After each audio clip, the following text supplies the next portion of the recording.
SP Venkatesh എന്ന most under rated musician ഏറ്റവും കൂടുതൽ ഹിറ്റ് ഗാനങ്ങൾ നൽകിയത് മലയാളത്തിനാണ്. ഏകദേശം 10-20 വർഷം അദ്ദേഹത്തിൻ്റെ കാലഘട്ടം തന്നെയായിരുന്നു. അദ്ദേഹത്തിൻ്റെ എല്ലാ സിനിമയിലും എല്ലാ ഗാനങ്ങളും വമ്പൻ ഹിറ്റുകളായിരുന്നു. ഒരു സിനിമയിൽ 5 പാട്ടുണ്ടെങ്കിൽ ആ 5 പാട്ടും വിജയിക്കുക, അല്ലെങ്കിൽ ആ 5 പാട്ട് ഹിറ്റാവുക എന്ന് പറഞ്ഞാൽ വലിയൊരു അത്ഭുതമായിരുന്നു. ഒരു കാലഘട്ടത്തിൽ അദ്ദേഹത്തിൻ്റെ പാട്ടുകൾ മാത്രം തരംഗമായി മാറിയിരുന്ന ഒരു കാലഘട്ടം ഉണ്ടായിരുന്നു. അതിലെടുത്ത് പറയാൻ പറ്റാവുന്ന കുറച്ച് പാട്ടുകളെ കുറിച്ചാണ് ഞാൻ പറഞ്ഞുകൊണ്ടിരിക്കുന്നത്. ഞാനൊരു സീരീസ് ആയിട്ട് പറഞ്ഞു പോവുകയാണ്, റീൽസായിട്ട് ചെയ്യുന്നത് മാത്രം, ചെറിയ ചെറിയ വീഡിയോകളായിട്ട് 3-4 പാട്ടുകളെ കുറിച്ച് മാത്രം പറഞ്ഞു പോവുകയാണ്. ഇപ്പോൾ ലാലേട്ടൻ്റെ സിനിമകളെ കുറിച്ച്, ഹിറ്റ് ഗാനങ്ങളെ കുറിച്ച് പറഞ്ഞു, മമ്മൂക്കയുടെ ഹിറ്റ് ഗാനങ്ങളെ കുറിച്ച് പറഞ്ഞു.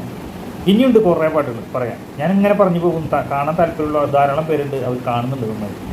അതുകൊണ്ട് തന്നെയാണ് ഞാൻ വീണ്ടും വീണ്ടും പറഞ്ഞുകൊണ്ടിരിക്കുന്നത്.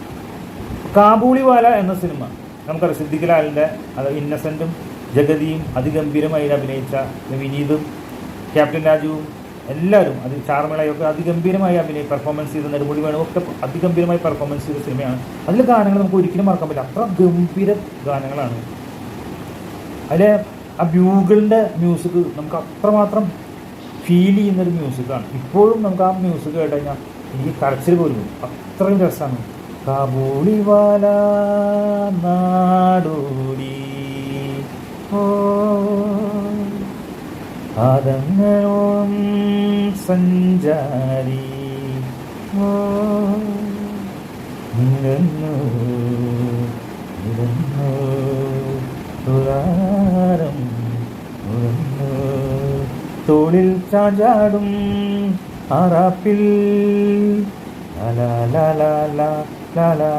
ഇതുപോലത്തെ പാട്ടുകളൊക്കെ ഇപ്പോൾ ഉണ്ടാകും. ഇവിടെ വലിയ വലിയ സംഗീത സംവിധായകർ മറ്റൊരു മറിച്ചവരെന്നൊക്കെ പറയുന്നുണ്ട്. ഇതുപോലത്തെ അതിഗംഭീരമായ പാട്ടുകൾ ഈ കാബൂളിവാല, ഈ മ്യൂസിക് ബ്യൂഗിളിലൊക്കെ അത് വായിക്കുമ്പോഴത്തെ രസമില്ല സിനിമയിൽ. അതുപോലെ പാലിരാവിനും ഒരു നൊമ്പരം പാതിരാക്കിളി എന്തിനീ മൗനം സാഗരം മനസ്സിലുണ്ടെങ്കിലും പറയുവാൻ നമ്മളിൽ കണ്ണുനീരില്ല. മണ്ണിന് മരങ്ങൾ ഭാരം പുത്തം പുതുകാലം മുത്തമിട്ട നേരം പോലുസിട്ട മോഹങ്ങൾ എഴുന്നള്ളുന്നിതുവഴിയേ